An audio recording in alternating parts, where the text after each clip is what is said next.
ខ្ញុំបាទអមសិងបារាតែដៃស្វាគមមួយបាទគេទាំងអស់គ្នាវត្តមានរបស់គាត់គឺបង្ហាញថាអ្នករស់ស៊ីទាំងអស់ប្រាក់ចំណេញជាតិគឺសន្តិភាពជាតិយើងបាទគិតពីសុខសន្តិភាពប្រទេសជាតិមានន័យថាយើងអាចប្រកបមុខរបរនៅក្រោមដំបូលសន្តិភាពបានអញ្ចឹងរូបភាពនេះអ្នករស់ស៊ីទាំងអស់សិតតែមានចំណែកដើម្បីជួយបង្ហាញទៅចៅអសៀនថានៅទីក្រុងភ្នំពេញនេះវាយ100ថ្ងៃធ្វើអញ្ចឹង200ថ្ងៃសាមគ្គីគ្នារហូតធ្វើបានទេបាទ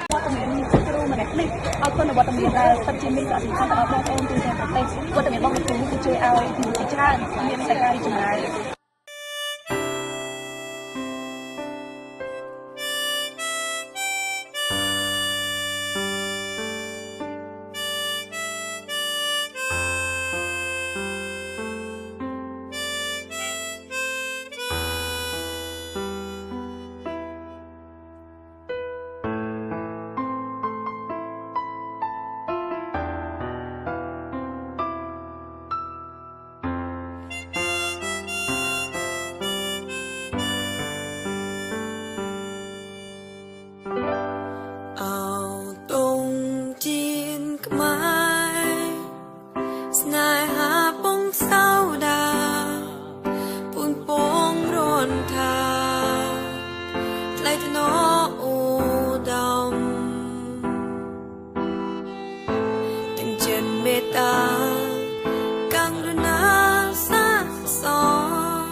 វប្បធម៌ចំណង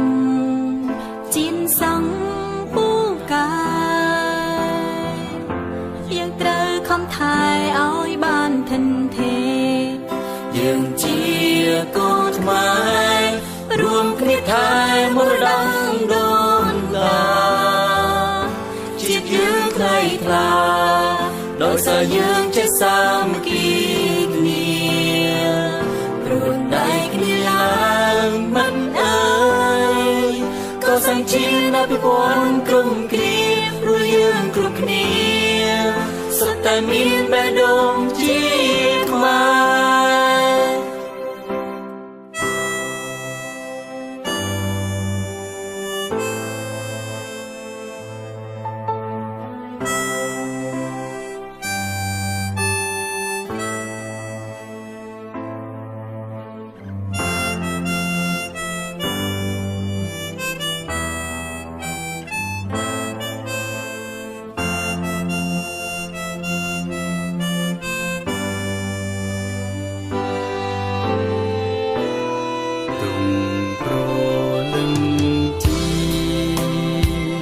សន្ធឹងលើវេហារួមមានសត្រាជាមលុបត្រឆៃទូទាំងរដ្ឋាមង្គលសេរីលេចចាំប្រស្រីជួនតែក្តីសុខយើងជាកូនខ្មែររួមគ្នាថែមរតកដូនតាជាតិយើងថ្លៃថ្លាដោយសារយើងចេះសាមគ្គីគ្នា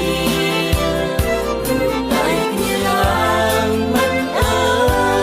យកសាងជាតិអភិវឌ្ឍក្រុម